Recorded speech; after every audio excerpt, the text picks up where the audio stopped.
Nagpapadagos pa ang hararumang investigasyon kan kapulisan dapit sa nakuang bangkay nin babae na nakabugtak sa sako asin inapon sa tahaw kan umahan sa Banwaan kan Pamplona, Camarines Sur.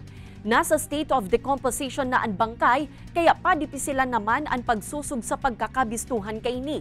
Huli kayni nakipagkoordinar na ang Pamplona MPS sa crime laboratory para sa DNA testing sa bangkay asin sa pigtutubudang pamilya kayni. Sa ngunyan, pigahalat pa ang resulta kan DNA, tanganing makumpirmar ang pagkakabistuhan kan biktima. Padagos man na pigaaram kan kapulisan ang motibo sa krimen asin ang taong nasa likod kaini. Sa ngayon po sir ay wala pa pong nagkiklaim kasi nga inaantay nung isang pamilya yung result po ng DNA testing para masabi nila na yun talaga yung kapamilya nila po sir.